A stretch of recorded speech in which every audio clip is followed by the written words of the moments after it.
mempersembahkan renungan santapan rohani, terjemahan dari renungan Our Daily Bread.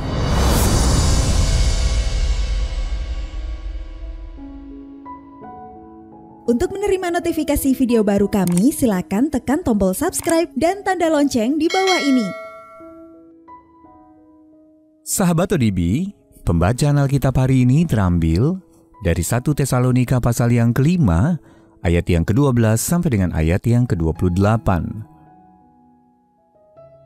1 Tesalonika pasal yang ke-5, ayat yang ke-12 sampai dengan ayat yang ke-28.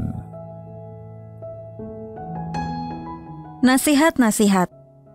Kami minta kepadamu saudara-saudara, supaya kamu menghormati mereka yang bekerja keras di antara kamu, yang memimpin kamu dalam Tuhan dan yang menegur kamu, dan supaya kamu sungguh-sungguh menjunjung mereka dalam kasih karena pekerjaan mereka. Hiduplah selalu dalam damai seorang dengan yang lain. Kami juga menasihati kamu saudara-saudara, tegurlah mereka yang hidup dengan tidak tertib, hiburlah mereka yang tawar hati, belalah mereka yang lemah, sabarlah terhadap semua orang. Perhatikanlah supaya jangan ada orang yang membalas jahat dengan jahat, tetapi usahakanlah senantiasa yang baik terhadap kamu masing-masing dan terhadap semua orang. Bersukacitalah senantiasa, tetaplah berdoa. Mengucap syukurlah dalam segala hal, sebab itulah yang dikehendaki Allah di dalam Kristus Yesus bagi kamu. Janganlah padamkan roh, dan janganlah anggap rendah nubuat-nubuat. Ujilah segala sesuatu, dan peganglah yang baik. Jauhkanlah dirimu dari segala jenis kejahatan. Semoga Allah damai sejahtera menguduskan kamu seluruhnya, dan semoga roh, jiwa, dan tubuhmu terpelihara sempurna dengan tak bercacat pada kedatangan Yesus Kristus Tuhan kita. Ia yang memanggil kamu adalah setia, Ia juga akan menggenapinya. Saudara-saudara, doakanlah kami.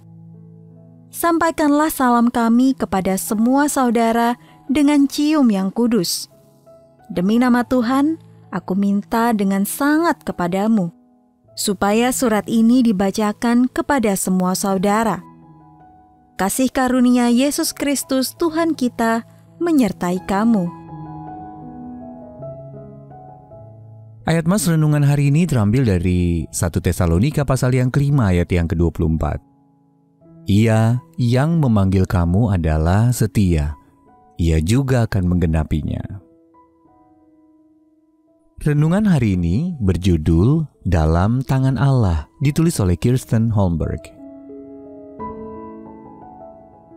Usia 18 menandai era baru dalam kehidupan putri saya.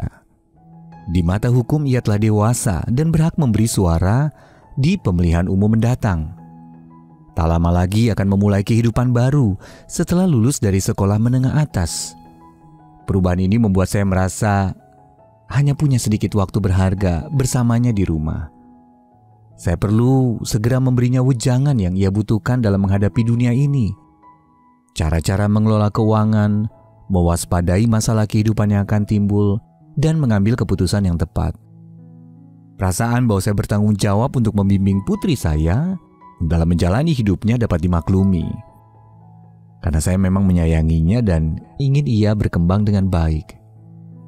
Namun saya menyadari bahwa meskipun saya punya peranan penting, tapi pertumbuhan putri saya tidak tergantung sepenuhnya kepada saya. Rasul Paulus memandang jemaat Tesalonika sebagai anak-anak rohaninya karena ia telah mengajari mereka tentang Yesus. Dalam pesannya kepada mereka, ia memang mendorong mereka untuk saling menolong. Tetapi yang terutama ia menyerahkan pertumbuhan mereka kepada Allah. Paulus menyadari bahwa Allah akan menguduskan mereka seluruhnya. Ayat yang ke-23. Paulus percaya Allah akan mengerjakan apa yang tidak sanggup ia kerjakan, yaitu menyiapkan roh, jiwa, dan tubuh mereka untuk kedatangan Yesus kembali. Meski surat-suratnya kepada jemaat di Tesalonika berisi berbagai instruksi, tetapi kepercayaan Paulus kepada Allah atas kesejahteraan dan kesiapan mereka dapat mengajari kita bahwa pertumbuhan dalam kehidupan orang-orang yang kita sayangi sejatinya berada di dalam tangan Allah. Sahabat ODB, bagaimana selama ini cara Allah menolong Anda untuk bertumbuh di dalam Dia? Pertumbuhan siapakah yang saat ini perlu Anda percayakan kepadanya? Mari kita berdoa. Ya Bapa, terima kasih Engkau telah menjadi pelopor dan penyempurna pertumbuhan rohaniku. Tolonglah aku untuk mempercayai Engkau untuk pekerjaan baik ini. Amin.